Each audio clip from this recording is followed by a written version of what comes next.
வாக்கு எந்திரத்தில் தான் தேர்தல் நடத்தணும் அப்படின்னு சொல்லிட்டு சுப்ரீம் கோர்ட்டுக்கு பாஜக சென்றிருக்கிறது. சுப்ரீம் கோர்ட் என்ன சொல்லியிருக்கு தெரியுமா? இல்லை இவிஎம்ல தேர்தல் நடத்த வேண்டிய தேவையில்லை, வாக்குச்சீட்டுகளுடைய அடிப்படையிலேயே தேர்தல் நடத்துங்க அப்படின்னு அதிரடி உத்தரவு பிறப்பித்ததன் மூலமாக அந்த இடத்துல நடைபெற்றிருக்கக்கூடிய தேர்தலில் பாஜக கடைசி இடத்திற்கு தள்ளப்பட்டிருக்கிறது. கடைசி இடம்னா சுயேட்சை வேட்பாளர்கள் பெற்ற இடங்களை விட குறைவான இடங்களில் உலகத்திலேயே மிகப்பெரிய கட்சின்னு மோடியும் அமித்ஷாவும் சொல்லிட்டு இருக்கிறாங்க இல்லையா, அந்த கட்சி கடைசி இடத்திற்கு தள்ளப்பட்டிருக்கிறது அப்படிங்கிறது இன்றைக்கு இந்தியா முழுவதும் பேசுபொருளாக மாறியிருக்கிறது. குறிப்பாக வாக்குச்சீட்டினுடைய அடிப்படையில் தேர்தல் நடந்தால் பாஜக வெற்றியை எப்போதும் பெறாது என்பதை முன்வைத்து நாடு முழுவதும் மீண்டும் இவிஎம்ஐ தடை செய்து வாக்குச்சீட்டுகள் அடிப்படையில் தேர்தல் நடத்தணும் அப்படிங்கிற ஒரு மிகப்பெரிய மக்கள் போராட்டத்தை முன்னெடுப்பதற்கு ஒரு கட்சி முன் வந்திருக்கிறது. இதை பற்றி நம்ம டீட்டெயிலாக பார்க்கலாம். முதல்ல பஞ்சாபில் நடந்த உள்ளாட்சி தேர்தலில் பாஜக படுதோல்வி சந்தித்திருக்கிறது அப்படிங்கிறது உங்களுக்கு நல்லா தெரியும். பாஜகவிற்கு ஓரளவுக்கு செல்வாக்குள்ள ஒரு இடம் இருக்குது பஞ்சாபில். அந்த இடத்தினுடைய பேர் பதான்கோட். உங்களுக்கு தெரியும், பதான்கோட்னா சில விஷயங்கள் ஞாபகம் வரும்.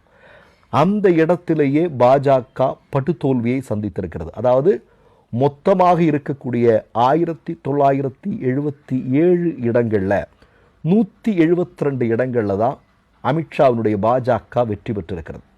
251 இடங்களில் அங்கே சுயேட்சை வேட்பாளர்கள் வெற்றி பெற்றிருக்கிறார்கள். இவ்வளவுத்துக்கும் உள்ளாட்சி தேர்தல் நடப்பதற்கு சில வாரங்களுக்கு முன்பு பத்வாவ் ரேலி அப்படின்னு சொல்லிட்டு ஒன்றை அமித்ஷா பஞ்சாப் முழுவதும் நடத்துகிறார். அதாவது மாற்றம் வேண்டும், ஆம் ஆத்மி கட்சியை முழுமையாக அகற்ற வேண்டும், பஞ்சாப் மாநிலத்தில் மாற்றம் வேண்டும். அமித்ஷாவே அந்த தேர்தலில் களத்தில் இறங்கி ஒரு மிகப்பெரிய அளவில் ஒரு பிரச்சாரத்தை மேற்கொண்டார்.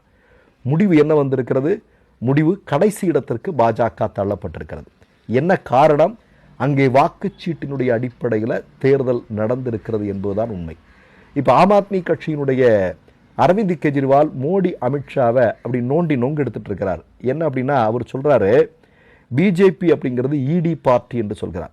அதாவது பஞ்சாபில் இருக்கக்கூடிய மிகப்பெரிய செல்வந்தர்களாக இருந்த ஆம் ஆத்மி கட்சி சார்புடையவர்கள் எல்லாம் விலக்கி வாங்கியதற்கு பிறகும் கூட அங்கே அமித்ஷாவால் போதிய வெற்றி பெற முடியலையே அப்படின்னு சொல்லிட்டு அரவிந்த் கெஜ்ரிவால் இன்னைக்கு கிண்டல் பண்ணிட்டு இருக்கார். ஏற்கனவே காக்ரோச் ஜனதா பார்ட்டி மோடி அமித்ஷாவிற்கு அவருடைய அரசியலுக்கு முடிவு கட்டுவதற்கு காத்திருக்கக்கூடிய நேரத்தில் இந்த பஞ்சாபினுடைய இந்த வாக்குச்சீட்டினுடைய அடிப்படையில் நடைபெற்றிருக்கக்கூடிய இந்த தேர்தல் வெற்றி, ஆம் ஆத்மியினுடைய வெற்றி என்பது ஒரு மிகப்பெரிய புத்தெழுச்சி ஏற்படுத்தி இருக்கிறது என்றுதான் நாம் சொல்ல வேண்டியிருக்கிறது. இப்போ இன்னொரு செய்தியை பார்க்கணும். நான் முதல்ல உங்களுக்கு சொன்னேன் இல்லையா, சுப்ரீம் கோர்ட் வரைக்கும் பஞ்சாப் மாநிலத்தில் எப்படியாவது வாக்கு இயந்திரங்களில் தேர்தல் நடத்தணும் அப்படிங்கிறதுக்காக பிஜேபி சென்றிருக்கிறார்கள். அப்படின்னா 3 பேர், ஒருத்தருடைய பேர் ருஜிதா கார்கி, இன்னொருத்தருடைய பேர் பிரீத் சமல் உப்பல், இன்னொருத்தருடைய பேர் தீபக் சர்மா. இவங்க 3 பேரும் பஞ்சாப் ஹரியானா ஹைகோர்ட்டில் உள்ளாட்சி தேர்தல் சட்ட விதிகளின்படி இவிஎம்ல தேர்தல் நடத்தலாம், அதற்கு பஞ்சாபில் நீங்கள் அனுமதி கொடுக்கணும் அப்படின்னு சொல்லிட்டு சொல்கிறாங்க. ஏன்னா ஏற்கனவே பஞ்சாபில் ஆம் ஆத்மி முடிவெடுத்தது, மாநில அரசு முடிவு செஞ்சிருச்சாங்க. என்ன அப்படின்னா, இங்கே பேலட் பேப்பரில் தான் தேர்தல் நடத்தணும் அப்படின்னு. இதற்கு எதிராக இந்த 3 பேரும் கோர்ட்டுக்கு போகிறாங்க. அப்போ உங்களுக்கு ஒரு சந்தேகம் வரலாம், இவங்க 3 பேரும் பிஜேபி காரங்களா அப்படின்னு. இவங்க 3 பேரும் பிஜேபி காரங்க இல்லை. அங்கே தான் அமித்ஷாவினுடைய ஆர்எஸ்எஸ்னுடைய திட்டம். இவர்களுக்காக வாதாடிய ஒரு வக்கீல் இருக்கிறார் அல்லவா, அவருடைய பேர் சேத்தன் மித்தல். இந்த சேத்தன் மித்தல் யார் அப்படின்னு நீங்கள் பார்க்கணும்.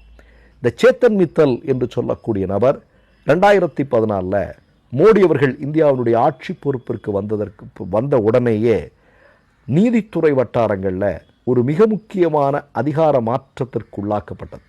அதில் ஒரு மிகப்பெரிய பொறுப்பிற்கு இந்த சேத்தன் மித்தல் என்று சொல்லக்கூடிய நபர் பாஜகவினரால் கொண்டு வரப்பட்டார்.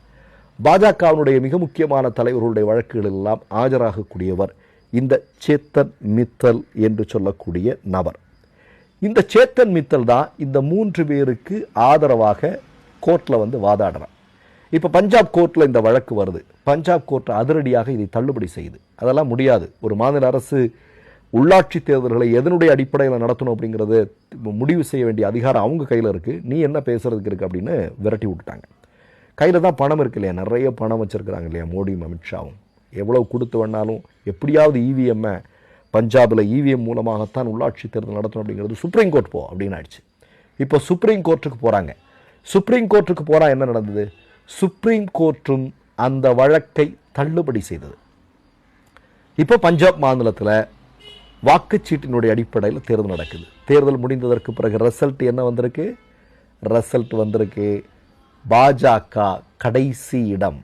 நல்லா கேட்டுங்க, பஞ்சாபில் சுயேட்சை வேட்பாளர்கள் பெற்ற வெற்றியை விட குறைவான வெற்றியை தான் மோடியும் அமித்ஷாவும் பெற்றிருக்கிறார்கள். அப்போ மோடி அமித்ஷாவுடைய வெற்றியினுடைய மேஜிக் அது எங்கே இருக்குது? இவிஎம் பெட்டிக்குள்ளே இருக்குது. அது எங்கே இருக்குது? தேர்தல் ஆணையத்தினுடைய தலைமை பொறுப்பில் இருப்பவர்களுடைய கைகளில் இருக்கிறது. அதனால தான் இன்றைக்கி ஆம் ஆத்மி நாடு தழுவிய ஒரு மிகப்பெரிய போராட்டத்தை முன்னெடுப்பதற்காக அவர்கள் அறிவித்திருக்கிறார்கள்.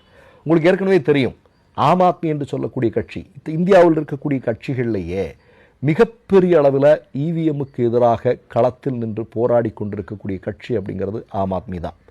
அதனால தான் ஆம் ஆத்மி கட்சியினுடைய வேட்பாளர்கள் அல்லது ஆம் ஆத்மி கட்சியினுடைய தலைவராக இருக்கக்கூடிய அரவிந்த் கெஜ்ரிவால், மிக முக்கியமான தலைவர்களாக இருக்கக்கூடிய மணீஷ் சிசோடியா உட்பட பல பேரை இடி மூலமாக ஏதாவது செஞ்சு உள்ளே போடணும் அப்படின்னு மோடியும் அமித்ஷாவும் கங்கணம் கட்டி கொண்டு களத்தில் இறங்குறாங்க.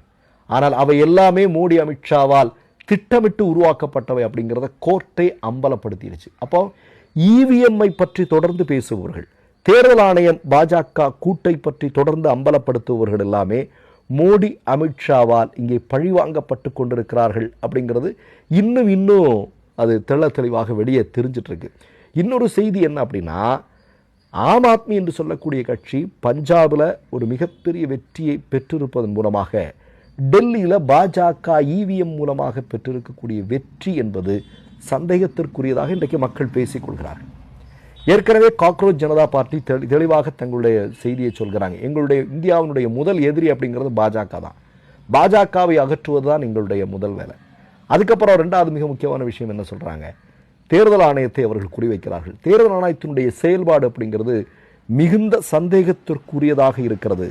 அதனால தேர்தல் ஆணையத்தில் இருக்கிறவங்க யாராவது தவறுகள் செய்தால் அவர்கள் மீது UAPA சுமத்தப்படும் என்று சொல்லியிருக்கிறார்கள். அப்போ இதெல்லாம் சேர்ந்து தான் மோடி அமித்ஷா நீங்கள் இன்னைக்கு பார்த்தீங்கன்னா ஒரு மிகப்பெரிய அளவில் ஒரு பதட்டத்திற்கு உள்ளாகி இருக்கிறார்கள். முக்கியமான விஷயம், பஞ்சாப் ஹரியானாவில் எல்லாம் விவசாய பெருமக்களை மிகப்பெரிய அளவில் துயரத்தில் ஆழ்த்திய கட்சி அப்படின்னா பாஜக தான். அதில் எந்த சந்தேகமும் இல்லை. நமக்கு தெரியும், டெல்லியில் ஒரு வருட காலம் போராடினார்கள். எத்தனை மக்கள் இறந்து போனார்கள் இல்லையா? ஒரு வார்த்தை கூட பேச்சுவார்த்தைக்கு மோடி அழைக்கவே இல்லை. அந்த அளவுக்கு மகத்தான விவசாயிகள் அவர்களுடைய போராட்டம் இருக்கக்கூடிய ஒரு மண் அது. அந்த மண்ணில் போய் எப்படியும் பாஜகவில் வெற்றி பெற முடியாது. அப்போ ஏதாவது ஒரு வழி கோர்ட்லையாவது போய், எல்லாத்துக்கும் பிஜேபிக்காரன் கோர்ட்டு பார்த்துலாம், கோர்ட்டுக்கு வாடா, கோர்ட்டுக்கு பார்த்துலான்னு சொல்கிற மாதிரி தானே. அங்கே போய் ஏதாவது பண்ணலாம் அப்படின்னு பார்த்தா அங்கேயும் தோல்வி அடைந்திருக்கிறது. நேர்மையாக நடந்திருக்கக்கூடிய தேர்தல் இன்றைக்கு பாஜக படு தோல்வி அடைந்திருக்கிறது. இது இந்தியா முழுவதும் இந்த முறை வியாபிக்கட்டும்.